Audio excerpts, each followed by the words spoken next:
നമ്മുടെ ഈ സമൂഹത്തെ വിഭജിക്കാൻ വേണ്ടിയിട്ട് ഇവിടെ എന്താ പറയാ, ഒരു മത തീവ്രവാദ സംഘടനകൾ അല്ലെങ്കിൽ മത തീവ്രവാദ ഗ്രൂപ്പുകൾ, ഇസ്ലാമിക തീവ്രവാദ ഗ്രൂപ്പുകൾ അറിയാതെ കേരളീയ സമൂഹത്തെ ഇങ്ങനെ വലിഞ്ഞു മുറുക്കുകയാണ്.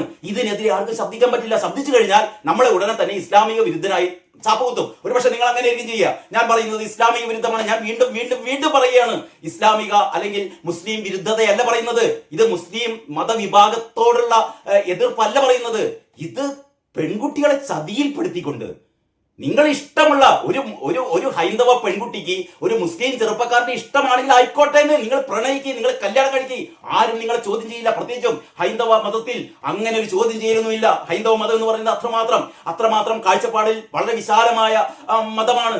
അവർക്ക് അങ്ങനെ പ്രത്യേകിച്ച് ഈ സെമറ്റിക് മതങ്ങളെ പോലെ അത്തരത്തിലുള്ള ചിട്ടവട്ടങ്ങളൊന്നുമില്ല. അവർ ഏത് മുസ്ലിം കുടുംബങ്ങളിലും ഒരു ഹൈന്ദവ പെൺകുട്ടി വളരെ സ്വാതന്ത്ര്യത്തോടെ വളരെ ആശ്വാസത്തോടെ അവൾ ജീവിക്കും. പക്ഷേ അവളെ നിർബന്ധിച്ച് ബീഫ് കഴിച്ചേ പറ്റൂ, അല്ലെങ്കിൽ നോമ്പെടുത്തേ പറ്റൂ, അല്ലെങ്കിൽ ഇത്തരത്തിലുള്ള മതം മാറണം എന്ന് അതുമായിക്കോട്ടെ. അതൊക്കെ കഴിഞ്ഞിട്ട് ഇവരെ തീവ്രവാദ സംഘടനകളിലേക്ക്, അന്യ സംസ്ഥാനങ്ങളിലെ ISIS പോലുള്ള മതഭീകര സംഘടനകളിലേക്ക് അവരെ ചേർക്കുന്നു. ഇതിനൊക്കെ ഉദാഹരണങ്ങൾ നമ്മുടെ മുമ്പിലുണ്ട്. അപ്പോഴാണ് ഈ നാസിക്കിലെ ഈ ഞെട്ടിപ്പിക്കുന്ന സംഭവം. ഇതിൽ ഏറ്റവും പ്രധാനപ്പെട്ട ഒരു കാര്യം എന്ന് പറഞ്ഞാൽ, കേരളത്തിലെ മാധ്യമങ്ങളൊന്നും, ഞാൻ കഴിഞ്ഞ ദിവസം നോക്കിയപ്പം ജനം TV മാത്രമാണ് ഇത്തരത്തിലുള്ള കാര്യങ്ങളെ കുറിച്ച് ഒരു ഡിബേറ്റ് നടത്തിയത്. ജനം TV മാത്രമാണ്. മറ്റ് ഒരു നമ്മുടെ ദൃശ്യമാധ്യമങ്ങൾ ഞാൻ കണ്ടിട്ടില്ല കേട്ടോ. ഞാൻ കാണാതെ മറ്റേതെങ്കിലും ദൃശ്യമാധ്യമങ്ങളിൽ വന്നോ എന്ന് എനിക്കറിയില്ല. പക്ഷേ ഏഷ്യാനെറ്റ് കഴിഞ്ഞ ദിവസം മറ്റ് ചാനലുകൾ വാർത്ത പോലും കൊടുക്കുന്നില്ലാന്നേ. നാസിക്കില് ഒരുപക്ഷെ ഇന്ത്യയിലെ ഏറ്റവും പ്രധാനപ്പെട്ട ഈ സോഫ്റ്റ്വെയർ സ്ഥാപനത്തിൽ പെൺകുട്ടികളെ മതം മാറ്റിക്കാൻ വേണ്ടിയിട്ട് റിക്രൂട്ട് ചെയ്ത് അതിനുള്ളിൽ ഒരു ജിഹാദി സംഘം, ലവ് ജിഹാദ് നടത്തുന്ന ഒരു ജിഹാദി സംഘം ഉണ്ടെന്നും അതിന് നേതൃത്വം കൊടുക്കുന്ന ഒരു നിതാ ഖാൻ എന്ന് പറയുന്ന ഒരു മുസ്ലിം HR മാനേജർ, ഇവരുടെ കീഴിലുള്ള ഒരു വൻ ജിഹാദി സംഘമാണ് ഈ പാവപ്പെട്ട പെൺകുട്ടികൾക്ക് അവിടെ നിന്ന് രക്ഷപ്പെടാൻ നിവൃത്തിയില്ല.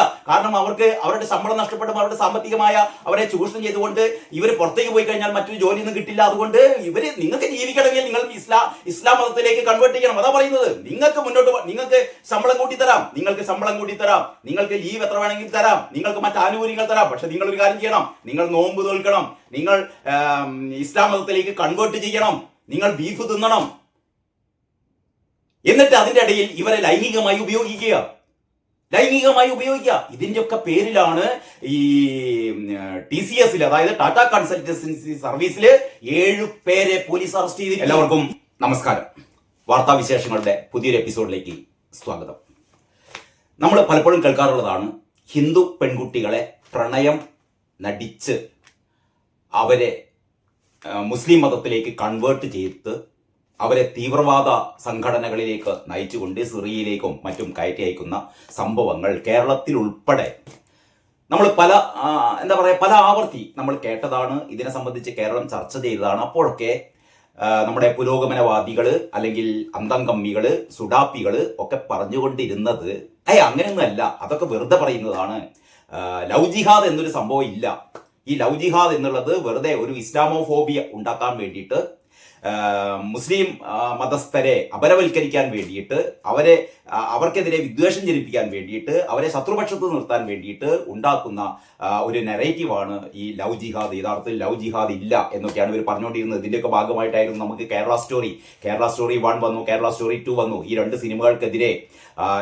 സിനിമകൾക്കെതിരെ ഉണ്ടായ കലാപശ്രമങ്ങൾ എന്ന് തന്നെ നമുക്ക് പറയാം. കാരണം അത്തരത്തിൽപ്പെട്ട വിഷലിപ്തമായ, വിഷം ചീറ്റുന്ന പ്രതികരണങ്ങളായിരുന്നു ഇവിടുത്തെ നവോത്ഥാന നായകർ, നവോത്ഥാന പ്രചാരകർ എന്നൊക്കെ പറയുന്ന പുരോഗമനവാദികളൊക്കെ നടന്നത്. എന്ന് പറഞ്ഞാൽ ഇവർ യഥാർത്ഥത്തിൽ പേടിക്കുകയാണ്, സുഡാപ്പികളെ പേടിക്കുകയാണ്, മുസ്ലിം തീവ്രവാദികളെ പേടിക്കുകയാണ്. ഇത് പലപ്പോഴും നമുക്ക് പറയാൻ പറ്റില്ല. ഞാനിപ്പോൾ പറയുന്നത് ഒരുപക്ഷെ എൻ്റെ ഈ വീഡിയോക്കെതിരെയും നിരവധി കമൻറ്റുകൾ ഒരുപക്ഷെ പ്രത്യക്ഷപ്പെട്ടേക്കാം. നമ്മൾ ഇക്കാര്യം പറയുമ്പോൾ നമ്മളൊരു ഇസ്ലാം മതത്തിനെതിരെ അല്ലെങ്കിൽ മുസ്ലിം മതത്തിനെതിരെ അല്ലെങ്കിൽ മുസ്ലിം മതസ്ഥർക്കെതിരെ അല്ല നമ്മൾ പറയുന്നത്. അതാണ് ആദ്യമായും അവസാനമായും നിങ്ങൾ മനസ്സിലാക്കേണ്ടത്. നമ്മൾ ഇത്തരം കാര്യങ്ങൾ പറയുന്നത് ഇപ്പൊ നമ്മുടെ സമൂഹത്തിൽ ഒരുപാട് പ്രണയ വിവാഹങ്ങൾ നടക്കാറുണ്ട്. അതായത് മുസ്ലിം പെൺകുട്ടികളെ ഹൈന്ദവ യുവാക്കൾ കല്യാണം കഴിക്കാറുണ്ട്, ഹൈന്ദവ പെൺകുട്ടികളെ മുസ്ലിം യുവാക്കൾ കല്യാണം കഴിക്കാറുണ്ട്. ഇത് വളരെ സ്വാഭാവികമാണ്, വളരെ സാധാരണമാണ്. ഇതിലൊന്നും ആർക്കും വിയോജിപ്പില്ല. പക്ഷേ മനഃപൂർവം കെണിയിൽപ്പെടുത്താൻ വേണ്ടിയിട്ട്, അല്ലെങ്കിൽ തങ്ങളുടെ സമുദായത്തിലേക്ക് ഈ ആളുകളെ കൂട്ടാൻ വേണ്ടിയിട്ട് ഇതെന്തോ വലിയ പുണ്യകർമ്മമാണ്, മരിച്ച് സ്വർഗത്തിൽ ചെന്ന് കഴിഞ്ഞാൽ ഞങ്ങൾക്ക് എന്തോ അവിടെ വലിയ എന്തൊക്കെയോ കിട്ടാൻ പോകുന്നു എന്നുള്ളത് കൊണ്ട് അവരെ മതത്തിൽപ്പെട്ട, അല്ലെങ്കിൽ പ്രത്യേകിച്ചും ഹൈന്ദവ മതത്തിൽപ്പെട്ട അല്ലെങ്കിൽ ക്രിസ്ത്യൻ മതത്തിൽപ്പെട്ട പെൺകുട്ടികളെ ചതിയിൽപ്പെടുത്തി, അതാണ് ഏറ്റവും പ്രധാനം. ചതിയിൽപ്പെടുത്തി അവരെ പ്രലോഭിപ്പിച്ച് അല്ലെങ്കിൽ അവരെ ഭീഷണിപ്പെടുത്തി അവരെ ഇസ്ലാം മതത്തിലേക്ക് കൺവേർട്ട് ചെയ്യിപ്പിക്കുക, എന്നിട്ട് അവരെ തീവ്രവാദ പ്രവർത്തനങ്ങൾക്ക് നിയോഗിക്കുക. ഇതൊന്നും വെറുതെ പറയുന്നില്ല, അത്തരം അനുഭവങ്ങൾ നമ്മുടെ മുമ്പിലുണ്ട്.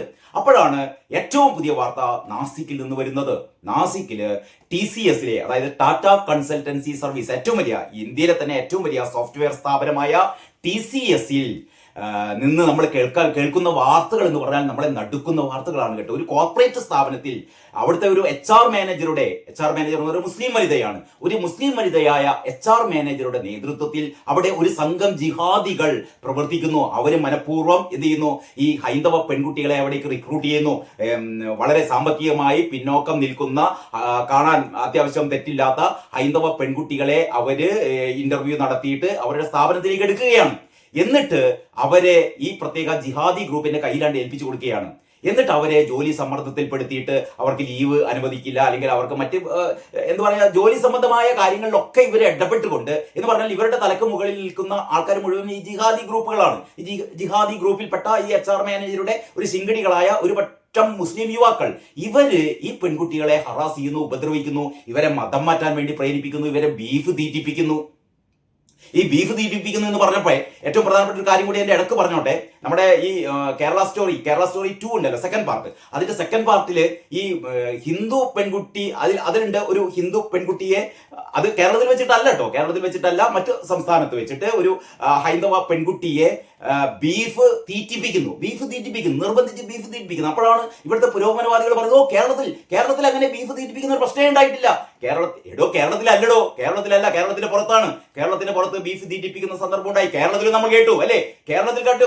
കഴിഞ്ഞ ഒരാഴ്ചക്കുള്ളിലാണ് ഷിയാസ് കരീം എന്ന പേരുള്ള ഒരു ബിഗ് ബോസ് താരം, ഷിയാസ് കരീം എന്ന പേരുള്ള ഒരു ബിഗ് ബോസ് താരം, നമ്മുടെ അനുമോളും ബിഗ് ബോസ് താരമാണ്.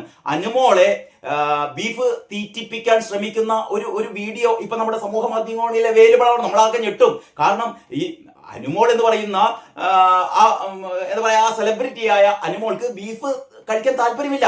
അനുമോള് BJP കാരിയാണോ RSS കാരിയാണോ, ഇതൊന്നും അല്ലല്ലോ പ്രശ്നം. അനുമോൾക്ക് ബീഫ് കഴിക്കാൻ താല്പര്യമില്ല. അപ്പൊ ഷിയാസ് കരീം ഒരു പൊതുവേദിയിൽ വെച്ചിട്ട് എല്ലാവരും ഭക്ഷണം കഴിക്കുന്നതിനിടയിൽ ഈ അനുമോളുടെ പ്ലേറ്റിലേക്ക് ബീഫ് കൊണ്ട് വിളമ്പുകയാണ്. എന്നിട്ട് പറയാണ്, അനുമോൾ ബീഫ് കഴിക്ക്. ഇയാൾ ഭയങ്കര ശൗര്യത്തോടെ പറയാണ്, അനുമോൾ ബീഫ് കഴിക്ക്. അപ്പൊ അനുമോൾ പറയുന്നുണ്ട്, ഞാൻ ഡയറ്റിങ്ങിലാണ്, അത്രേ പറയുന്നുള്ളൂ. ഞാൻ ഡയറ്റിങ്ങിലാണ്, എനിക്ക് ബീഫ് വേണ്ട. നീ ഡയറ്റിങ്ങിലാണോ അതോ നീ BJP കാരിയാണോ? അങ്ങനെ ചോദിക്കുന്നത്. നീ ഡയറ്റിങ്ങിലാണോ അതോ നീ BJP കാരിയാണോ? അതായത് ഒരു പൊതു ഇടത്ത് വെച്ചിട്ട് ഷിയാസ് കരീം എന്ന് പറയുന്ന, ഞാനത് വിശേഷിപ്പിക്കുന്നില്ല ഷിയാസ് കരീമിന് ആരാണെന്ന്. ഷിയാസ് കരീം എന്നിട്ട് അനുമോളോട് ചോദിക്കുന്നത്, നീ BJP കാരിയാണോ എന്ന് പറഞ്ഞാൽ, BJP കാര് എന്ന് പറഞ്ഞാൽ, അല്ലെങ്കിൽ RSS കാർ എന്ന് പറഞ്ഞാൽ ബീഫ് കഴിക്കാത്തവരാണ്. നമുക്കറിയാം ബീഫ് കഴിക്കുന്ന ഒരുപാട് BJP കാര്, ബീഫ് കഴിക്കുന്ന RSS കാര്, ബീഫ് കഴിക്കാത്ത CPM കാര് ഒക്കെ ഉള്ള നാടാണ് നമ്മുടേത്. ഭക്ഷണം എന്ന് പറഞ്ഞാൽ ഓരോ ആൾക്കാരുടെ ഇഷ്ടമാണ്. നമുക്ക് നിർബന്ധിച്ച് ഭക്ഷണം കഴിപ്പിക്കാനൊന്നും പറ്റില്ല. അനുമോൾക്ക് ബീഫ് ഇഷ്ടമല്ല, അതുകൊണ്ട് അനുമോൾ പറയുന്നു ബീഫ് എനിക്ക് വേണ്ട. അപ്പോഴാണ് ഷിയാസ് കരീം പറയുന്നു, ബീഫ് തിന്നണം, അല്ലെങ്കിൽ നീ BJP കാരിയാണ്. അപ്പൊ ബീഫ് തിന്നാത്ത ആൾക്കാർ മുഴുവനും BJP കാരാണ് എന്ന് പറയുന്ന ഒരു നരേറ്റീവ് ഉണ്ടാവുന്നു. എന്ന് പറഞ്ഞാൽ ബീഫ് ഇഷ്ടമില്ലാത്ത ഒരു ഹൈന്ദവ പെൺകുട്ടിയെ, അനുമോൾ എന്ന് പറയുന്ന ഒരു ഹൈന്ദവ പെൺകുട്ടിയെ ബീഫ് തീറ്റിപ്പിക്കാൻ വേണ്ടി ശ്രമിക്കുന്നു. ഇതാണ് നമ്മൾ കണ്ടത്. അപ്പോഴാണ് ഈ നമ്മുടെ സമൂഹ മാധ്യമങ്ങളിൽ ഒരു എതിർ ചോദ്യം ചോദിക്കുന്നത്. ഈ ഷിയാസ് കരീമിനോട് ഒരാൾ പറയുകയാണ്, അല്ലെങ്കിൽ ഒരു പെൺകുട്ടി പറയാണ്, ഷിയാസ് കരീം പോർക്ക് തിന്നു എന്ന് പറയുമ്പോ ഷിയാസ് കരീം എന്താണ് പറയുക എന്ന് ചോദിക്കുമ്പോൾ ഷിയാസ് കരീം പറയുന്ന ഒരു മറുപടി ഉണ്ട് കേട്ടോ. അതാണ് നമ്മളെ കണ്ണ് തള്ളിപ്പിക്കുന്ന മറുപടി. ഷിയാസ് കരീം പറയാണ്, ഞാൻ പോർക്ക് കഴിക്കില്ല. കാരണം എന്താ, ഞാൻ വിശ്വസിക്കുന്ന മതപ്രമാണത്തിൽ പോർക്ക് കഴിക്കരുത് എന്നുണ്ട്. അതുകൊണ്ട് ഞാൻ പോർക്ക് കഴിക്കില്ല. പോർക്ക് നല്ല ഭക്ഷണമാണ്, പക്ഷെ ഞാൻ കഴിക്കില്ല. കാരണം എന്താണ്, എന്റെ കിതാബിൽ പോർക്ക് കഴിക്കരുത് എന്ന് പറഞ്ഞിട്ടുണ്ട്. പക്ഷെ അനുമോൾ അങ്ങനെ പറഞ്ഞാൽ പോരാ. അനുമോൾ മതേതരവാദിയാണ്. ഞങ്ങൾക്ക് പിന്നെ മതേതരൊന്നും ഇല്ല. അത് നമ്മൾ നേരത്തെയും കേട്ടിട്ടുണ്ടല്ലോ. അതായത് അള്ളാഹു മുത്താണ്, പക്ഷേ ഗണപതി മിത്താണ് എന്ന് നമ്മളെ ഗോവിന്ദൻ പോലും പറഞ്ഞു, പാർട്ടി സെക്രട്ടറി ഗോവിന്ദൻ പോലും പറഞ്ഞു. എന്തോ ഗണപതി മിത്തല്ലടോ, അതിലെന്താ സംശയം? ഗണപതി മിത്തല്ലേ? ഷംസീർ പറഞ്ഞു ഗണപതി മിത്തല്ലേ. ആരും ഇതിനെക്കുറിച്ച് ഇവരൊന്നും പറഞ്ഞതിൽ പശ്ചാത്തപിച്ചിട്ടില്ല, ഖേദപ്രകടനം നടത്തിയിട്ടില്ല. അവരൊക്കെ പറയുന്നത് ഗണപതി മിത്താണ്. അള്ളാഹു മിണ്ടരുത്, അള്ളാഹുവിനെ കുറിച്ച് മിണ്ടരുത്, അള്ളാഹു മുത്താണ് എന്ന് പറയുന്ന ഇരട്ടത്താപ്പാണ് ഇവിടെ നടന്നുകൊണ്ടിരിക്കുന്നത്. അപ്പൊ ഞാൻ പറഞ്ഞുകൊണ്ടുവരുന്നത്, ഇന്നലത്തെ മാതൃഭൂമി ഞാൻ ഒരിക്കൽ കൂടി നോക്കിയിട്ട്, ഇന്നലെ ഒറ്റ പ്രാവശ്യം നോക്കിയപ്പോൾ കണ്ടില്ല, നോക്കിയപ്പോഴാണ് ഇന്നലത്തെ മാതൃഭൂമിയുടെ 7-ാം പേജിലെ ഒരു സിംഗിൾ കോളത്തിൽ, നിങ്ങൾ ശ്രദ്ധിക്കണം, ഇങ്ങനെ ഒരു സംഭവം, രാജ്യത്തെ ഏറ്റവും വലിയ കോർപ്പറേറ്റ് സോഫ്റ്റ്വെയർ സ്ഥാപനത്തിൽ കൂട്ടമായി യുവതികളെ കൺവേർട്ട് ചെയ്യുന്നു, ലവ് ജിഹാദ് നടത്തുന്നു. അതിന്റെ പേരിൽ പോലീസ് കേസെടുത്തിരിക്കുന്നു, അറസ്റ്റ് ചെയ്തിരിക്കുന്നു. ഈ പറയുന്ന HR മാനേജർ മുങ്ങിയിരിക്കുന്നു, കിട്ടിയില്ല. ഇത്തരത്തിലുള്ള ഏറ്റവും വലിയ ഞെട്ടിപ്പിക്കുന്ന ഒരു വാർത്തയായിട്ട് കൂടി മാതൃഭൂമി പത്രം എന്ത് ചെയ്യുന്നു അറിയോ? ഏതായാലും പത്രം കൊടുത്തിട്ടുണ്ട്, അതിലാശ്വാസം. ഒരു സിംഗിൾ കോളത്തിൽ 14 പോയിന്റ് തലക്കെട്ടിലാണ് കൊടുത്തത്. എന്താണ് ആ വാർത്ത? നമുക്ക് നോക്കാം എങ്ങനെയാണ്. അതിങ്ങനെയാണ്: നാസിക് TCSലെ പീഡന കേസ് 7 പേർ അറസ്റ്റിൽ. എന്താണ് നാസിക് TCSലെ പീഡന കേസ് എന്നാ പറയുന്നത് കേട്ടോ. പീഡന കേസ്, അല്ല ലവ് ജിഹാദ് എന്നൊന്നും പറയുന്നില്ല കേട്ടോ. കാരണം ഇവിടെ ലവ് ജിഹാദ് ഇല്ലാതാണ് ഇവരൊക്കെ പറഞ്ഞുകൊണ്ടിരിക്കുന്നത്.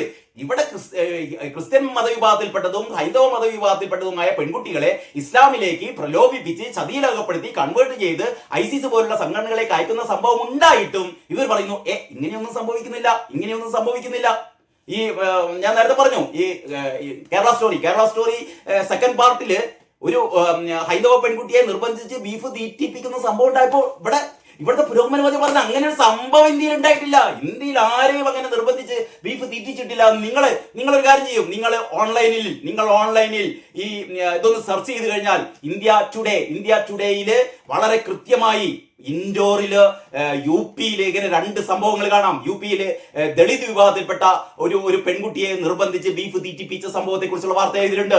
ഇൻഡോറിൽ പ്രണയിച്ച് വിവാഹം കഴിച്ച് ലവ് ജിഹാദ് നടത്തിയ ഒരു പെൺകുട്ടിയെ നിർബന്ധിച്ച് ബീഫ് തീറ്റിപ്പിച്ച ആ ഒരു കേസ് അവിടെ ഉണ്ടായ സംഭവത്തെ കുറിച്ചുള്ള വാർത്തയുണ്ട്. എന്ന് പറഞ്ഞാൽ ഇതൊക്കെ ഇന്ത്യയിൽ നടന്നുകൊണ്ടിരിക്കുന്നതാണ്. പക്ഷെ കേരളത്തിൽ ഇത്തരം കാര്യങ്ങളൊന്നും ഒരു വാർത്താ മാധ്യമം റിപ്പോർട്ട് ചെയ്യില്ല.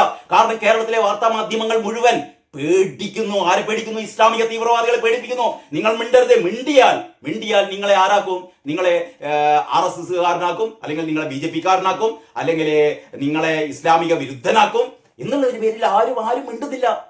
ഇതാണ് സംഭവിക്കുന്നത്. അപ്പോഴാണ് ഇത് പിന്നെ പറയാതിരിക്കാൻ നിർവാഹമില്ല. കാരണം ഇന്ത്യയിലെ TCS എന്നൊക്കെ പറഞ്ഞാൽ ഇന്ത്യയിലെ അഭിമാന സ്ഥാപനമാണ്. ആ TCSൽ ഇങ്ങനെ നടന്നിട്ടാണെങ്കിൽ മറ്റെത്ര കോർപ്പറേറ്റ് സ്ഥാപനങ്ങൾ ഇങ്ങനെ നടക്കുന്നുണ്ടാവാം. ഇതൊക്കെ ആരും പുറത്തു പറയില്ല. എങ്ങനെ പുറത്തു പറയാം? കാരണം ഈ പെൺകുട്ടികൾ, ഇതിന് ഇരയായ പെൺകുട്ടികൾക്ക് പുറത്തു പറയാൻ പറ്റില്ല. കാരണം പുറത്തു പറഞ്ഞാൽ ഇവരുടെ ഈ ഒരു വേതനം കൊണ്ടാണ്, ഇവിടുന്ന് കിട്ടുന്ന പ്രതിഫലം കൊണ്ടാണ് ഇവരുടെ വീട് പുകയുന്നത്. മറ്റു നിവൃത്തിയില്ല. അതുകൊണ്ടാണ് ഇത്തരം പെൺകുട്ടികളെ തിരഞ്ഞെടുക്കുന്നത്. സാമ്പത്തികമായി ദുർബല വിഭാഗത്തിൽപ്പെട്ട പെൺകുട്ടികളെയാണ് ഇതിലേക്ക് തിരഞ്ഞെടുക്കുന്നത്. അവർക്ക് ഒരു മാസം 25,000-30,000 രൂപ ശമ്പളം കിട്ടുന്നു. ഈ ശമ്പളം നിലച്ചു പോകുക എന്ന് പറഞ്ഞാൽ ഇവരുടെ ജീവിതം വഴിമുട്ടുകയാണ്. അപ്പോൾ അവര് ഗതികെട്ടിട്ട് അവർ ഈ ലൈംഗിക ആക്രമണത്തിന് വിധേയരാകുന്നു. ഈ ബീഫ് ഇഷ്ടമില്ലാതെ ബീഫ് തിന്നുന്നു, ഇഷ്ടമില്ലാതെ നോമ്പ് നോൽക്കുന്നു, ഇഷ്ടമില്ലാതെ മുസ്ലിം മതത്തിലേക്ക് കൺവേർട്ട് ചെയ്യുന്നു, തട്ടം ധരിക്കുന്നു, ഹിജാബ് ധരിക്കുന്നു, ഇതൊക്കെ ചെയ്യുന്നു.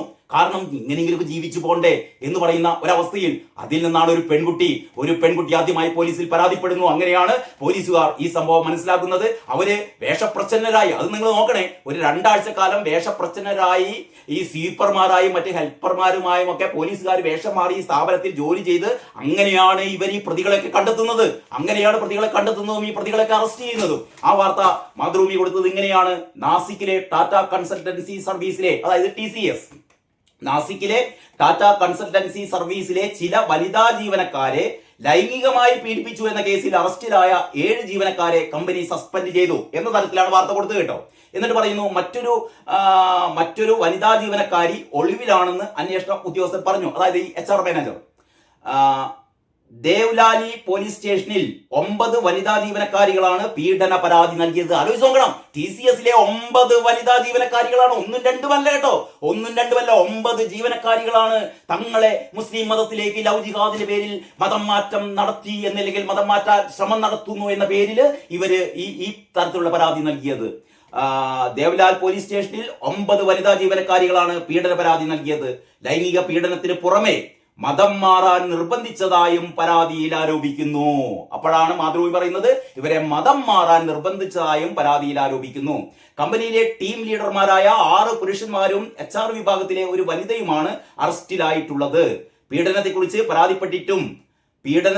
പരാതിപ്പെട്ടിട്ടും അവഗണിച്ചു എന്ന പരാതി ഉയർന്നതിനെ തുടർന്നാണ് HR വിഭാഗം മാനേജറുടെ പേരിൽ കേസെടുത്തിട്ടുള്ളത്. അതായത് ഈ വനിതാ ജീവനക്കാരികളെ റിക്രൂട്ട് ചെയ്യുന്നത് HR മാനേജർ, എന്നിട്ട് അവരെ ഈ ലവ് ജിഹാദ് നടത്താൻ വേണ്ടിയിട്ട് മറ്റു മുസ്ലിം യുവാക്കൾക്ക് വിട്ടുകൊടുക്കുന്നത്, അവരുടെ കീഴിൽ ഇവിടെ പ്രവർത്തിപ്പിക്കുന്നത് ഈ പറയുന്ന വനിതാ HR മാനേജർ. ഈ പെൺകുട്ടികൾക്ക് വല്ല പരാതിയും ഉണ്ടെങ്കിൽ പെൺകുട്ടികൾ പറയേണ്ടത് ഈ വനിതാ HR മാനേജറുടെ അടുത്താണ്. അപ്പൊ വനിതാ HR മാനേജർ എന്താ പറയാ, അത് എല്ലാ സ്ഥലത്തുള്ള പതിവാണ്, നിങ്ങൾ കാര്യമാക്കണ്ട, ബീഫല്ലേ കഴിച്ചോളൂ, ബീഫ് നിങ്ങൾ എങ്ങനെയെങ്കിലും കഴിച്ചു, ഛർദ്ദിച്ചാലും വേണ്ടില്ല, നിങ്ങളെങ്കിലും കഴിക്കൂ, തട്ടമല്ലേ ഇതിന്റെ പ്രശ്നം, ഹിജാബ് തട്ടൊക്കെ ധരിച്ചോളൂ, നിങ്ങളിപ്പോ ഹിന്ദു പെൺകുട്ടികളെ നിങ്ങൾ ഇനി മുസ്ലിം മതത്തിലേക്ക് മാറിക്കോളൂ, അതിലെന്താപ്പം പ്രശ്നം, നിങ്ങൾ തീവ്രവാദ പ്രവർത്തനങ്ങൾ നടത്തിക്കോളൂ, എന്താപ്പം പ്രശ്നം എന്ന് പറയുന്ന അതിഭീകരിയായ ഈ പറയുന്ന എന്താ പറയാ നിധ ഖാൻ എന്ന് പറയുന്ന HR മാനേജർ, ഇവരുടെ നേതൃത്വത്തിലാണ് ഈ പ്രവർത്തനങ്ങൾ. ഏറ്റവും പുതിയ വാർത്ത എന്താണെന്നറിയോ? ഞാൻ ഈ മാതൃഭൂമിയിലെ വാർത്ത വായിച്ച് മുഴുമിപ്പിക്കും മുമ്പ് തന്നെ ഇതിനൊക്കെ ഈ വിദേശത്തുള്ള ഒരു മത തീവ്രവാദ സംഘടനയുടെ ഒരു ലീഡർ, ഒരു നേതാവിന്റെ ഫോട്ടോകൾ ഇവരുടെയൊക്കെ ഫോണിലുണ്ട് എന്ന് പറഞ്ഞാൽ വിദേശത്ത് നിന്നുകൊണ്ട് ഇന്ത്യ വിരുദ്ധ പ്രവർത്തനങ്ങൾ, ഇന്ത്യയെ ശിഥിലീകരിക്കാൻ വേണ്ടിയിട്ട്, ഇന്ത്യയിൽ ഇന്ന് നിലവിലുള്ള ഈ മത സൗഹാർദ്ദം തകർക്കാൻ വേണ്ടിയിട്ട്, ഇന്ത്യയെ ഒരു ഇസ്ലാമിക രാഷ്ട്രമാക്കാൻ വേണ്ടിയിട്ട് നടത്തുന്ന അതിഗൂഢമായ ശ്രമങ്ങളുടെ ഭാഗമാണ് TCS പോലുള്ള ഏറ്റവും അഭിമാനകരമായ ഇത്തരത്തിലുള്ള കോർപ്പറേറ്റ് സ്ഥാപനങ്ങളിൽ നടക്കുന്ന ഇത്തരത്തിലുള്ള ലവ് ജിഹാദ് പ്രവർത്തനങ്ങൾ. ഇനി മാതൃഭൂമി വാർത്ത അത് തുടരുന്നത് ഇങ്ങനെയാണ്: കമ്പനിയിലെ ടീം ലീഡർമാരായ 6 പുരുഷന്മാരും HR വിഭാഗത്തിലെ ഒരു വനിതയുമാണ് അറസ്റ്റിലായിട്ടുള്ളത്. പീഡനത്തെക്കുറിച്ച് പരാതിപ്പെട്ടിട്ടും അവഗണിച്ചു എന്ന് പരാതി ഉയർന്നതിനെ തുടർന്നാണ് HR വിഭാഗം മാനേജറുടെ പേരിൽ കേസെടുത്തിട്ടുള്ളത്. മഹാരാഷ്ട്ര സർക്കാർ രൂപവൽക്കരിച്ച പ്രത്യേക അന്വേഷണ സംഘമാണ് കേസ് അന്വേഷിക്കുന്നത്. നിയമവിരുദ്ധ പ്രവർത്തനങ്ങൾ നടത്താൻ ഇവർക്ക് ഫണ്ട് ലഭിച്ചിട്ടുണ്ടോ എന്ന് പരിശോധിക്കാൻ അറസ്റ്റിലായ പ്രതികളുടെ ബാങ്ക് അക്കൗണ്ടുകൾ പരിശോധിച്ചു വരികയാണ് അന്വേഷണ ഏജൻസി. കാരണം ഇവർക്ക് ഇതിനുള്ള ഫണ്ട് തീർച്ചയായും കിട്ടിയിട്ടുണ്ടാവും. തീർച്ചയായും ഇവർക്ക് അതിഭീകരമായ തോതിൽ വിദേശ ഫണ്ട് കിട്ടിയിട്ടുണ്ടാവും. മറ്റൊന്ന് പറഞ്ഞാൽ ഈ FCRA നിയമ ഭേദഗതിക്കെതിരെ ഇവിടെ ഭയങ്കര കണ്ണീർ ചൊരിച്ചിലും നിലവിളിയും ഒക്കെ ആണല്ലോ ഈ ക്രിസ്തീയ നമ്മുടെ സഭകളൊക്കെ. വിദേശത്തു നിന്നുള്ള സംഭാവന നിയന്ത്രിക്കുന്നതിന് വേണ്ടിയിട്ട് കേന്ദ്ര സർക്കാർ കൊണ്ടുവന്ന ചട്ടങ്ങൾ, എന്തോ FCRA എന്ന് പറഞ്ഞ ക്രിസ്ത്യാനികൾക്കെതിരെ എന്തോ സംഭവം.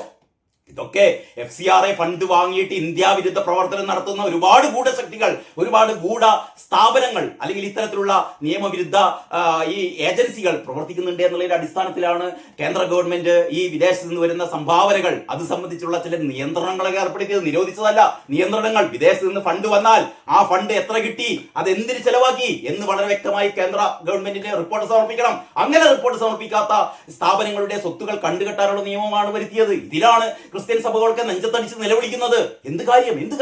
നിങ്ങൾക്ക് വിദേശ ഫണ്ട് കിട്ടുകയാണെങ്കിൽ നിങ്ങളത് സർക്കാരിന് അതിന്റെ രേഖകൾ സമർപ്പിക്കട്ടെ. ഇപ്പൊ നിങ്ങൾ ഈ രാജ്യത്തിനുള്ളിൽ നിന്ന് തന്നെ നമുക്കൊക്കെ കിട്ടുന്ന വരുമാനം, ആ വരുമാനത്തിന്റെ സോഴ്സ് നമ്മൾ വെളിപ്പെടുത്തിയേ തീരൂ. അപ്പൊ പിന്നെ വിദേശത്ത് നിന്ന് കിട്ടുന്ന ഈ സംഭാവനകൾ നിങ്ങൾ കൃത്യമായി വെളിപ്പെടുത്തണ്ടേ? അത് എന്തിനു വേണ്ടി ഉപയോഗിക്കുന്നതെന്ന് നിങ്ങൾ സർക്കാരിനെ ബോധ്യപ്പെടുത്തണ്ടേ? അങ്ങനെ ബോധ്യപ്പെടുത്തണമെന്ന് പറയുമ്പോൾ എന്തോ നിങ്ങളുടെ അവകാശങ്ങളിൽ കൈയിട്ട് കവരുന്നു, അല്ലെങ്കിൽ ഇതൊക്കെ BJP സർക്കാരിന്റെ എന്തൊരു അജണ്ടയാണ്. BJP സർക്കാർ FCRA നിയമത്തിന്റെ പരിധിയിൽ ക്രിസ്ത്യൻ സഭകൾ ആകെ ഒരു 5-6% ഉള്ളൂ. ബാക്കി 90-95% പ്രത്യേകിച്ചും ഹൈന്ദവ സംഘടനകളാണ്.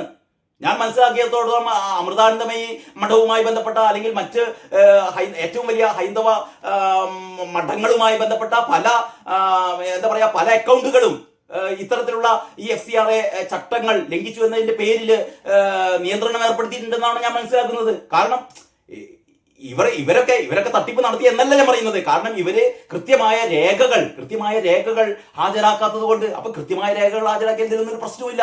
അപ്പോൾ വിദേശ ഫണ്ട്, ഇത്തരം പ്രവർത്തനങ്ങൾക്ക് വിദേശ ഫണ്ട് കിട്ടിയിട്ടുണ്ടോ എന്ന് അന്വേഷിച്ചുകൊണ്ടിരിക്കുകയാണ്. പിന്നെ വനിതാ ജീവനക്കാർ നൽകിയ പരാതികൾ അങ്ങേയറ്റം ആശങ്കാജനകവും വേദനാജനകവുമാണ് എന്ന് Tata Sons chairman N. Chandrashekhar പറഞ്ഞു. സമഗ്ര അന്വേഷണം നടത്തുന്നുണ്ടെന്നും അദ്ദേഹം പറഞ്ഞു എന്നുള്ള രീതിയിലാണ് ഈ ഒരു സിംഗിൾ കോളം വാർത്ത. ഇതിൽ ലവ് ജിഹാദും കാര്യങ്ങളൊന്നും പറയുന്നില്ലെങ്കിൽ കൂടി നമ്മൾ വാർത്ത വായിച്ചാൽ മനസ്സിലാകും ഇത് യഥാർത്ഥത്തിൽ ലവ് ജിഹാദാണ്. പക്ഷേ മാതൃഭൂമി പോലുള്ള പത്രങ്ങൾ അത് പറയാൻ പേടിക്കുന്നു. വാർത്ത സിംഗിൾ കോളത്തിൽ ഉള്ളിൽ ആരും കാണാതെ ഒളിപ്പിച്ചു വെക്കുന്നു. ഇനി മനോരമയും വ്യത്യസ്തമല്ല. മനോരമ 10ാം പേജിൽ ഈ എന്താ പറയുക, ഈ പരസ്യങ്ങളുണ്ടല്ലോ, ക്ലാസിഫൈഡ് പരസ്യങ്ങളുടെ ഇടയിൽ മേലെ കുറച്ച് വലിയ തലക്കെട്ടാണെന്ന് മാത്രമേ ഉള്ളൂ. ഈ പേജിലാണുള്ളത് നാസിക് TCS വിവാദം അന്വേഷണവുമായി കമ്പനിയും പോലീസും എന്നാണ് മലയാള മനോരമ പറയുന്നത്. അതുകൂടി നമുക്ക് നോക്കാം എന്താണെന്ന്. ഈ വിഷയത്തിൽ ഇടപെട്ട് കേന്ദ്ര ഏജൻസികളും എന്ന് പറയുന്നു. TCSന്റെ നാസിക് ഓഫീസിൽ ലൈംഗിക പീഡനം, നിർബന്ധിത മത പരിവർത്തന ശ്രമം എന്നീ പരാതികളിൽ പോലീസിന്റെ പ്രത്യേക സംഘം അന്വേഷണം ഊർജിതമാക്കി. 6 ടീം ലീഡർമാരെയും വനിതാ ജീവനക്കാരുടെ പരാതി അവഗണിച്ചതിന് വനിതാ HR മാനേജരെയും അറസ്റ്റ് ചെയ്തു. മുൻ HR മാനേജറായ യുവതി ഒളിവിലാണ്. അറസ്റ്റിലായവരെ കമ്പനി സസ്പെൻഡ് ചെയ്തു. ഇനി TCS ഉടമകളായ ടാറ്റാ സൺസിന്റെ ചെയർമാൻ N. ചന്ദ്രശേഖർ ആഭ്യന്തര അന്വേഷണത്തിനും ഉത്തരവിട്ടിട്ടുണ്ട്. ചീഫ് ഓപ്പറേറ്റിംഗ് ഓഫീസർ ആരതി സുബ്രഹ്മണ്യന്റെ നേതൃത്വത്തിലാണ് ഇത്. അത് കഴിഞ്ഞിട്ട് പറയുന്നു, മത അനുഷ്ഠാനങ്ങൾക്കും ഇഷ്ടമില്ലാത്ത ഭക്ഷണം കഴിക്കാനും. ഇഷ്ടമില്ലാത്ത ഭക്ഷണമാണ് പറയുന്നത് ഇവര്. അതായത് ബീഫ് എന്ന് പറഞ്ഞാൽ പറയാൻ പേടിയാണ്.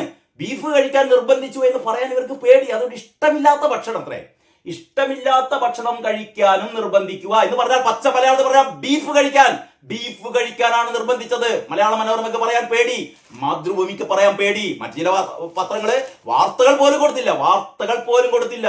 അവിടെയാണ് ഞാൻ നേരത്തെ പറഞ്ഞ ഇസ്ലാമിക ഭീകരരോടുള്ള പേടി, അല്ലെങ്കിൽ ഇവരോടുള്ള വിധേയത്വം. ഇവരിൽ നിന്ന് ഫണ്ട് വാങ്ങി പ്രവർത്തിക്കുന്ന എത്ര മാധ്യമങ്ങൾ ഇവിടെ ഉണ്ട് എന്ന് നിങ്ങൾക്കൊരു അന്വേഷണം നടത്തിയാൽ നിങ്ങൾക്ക് മനസ്സിലാവും കേട്ടോ.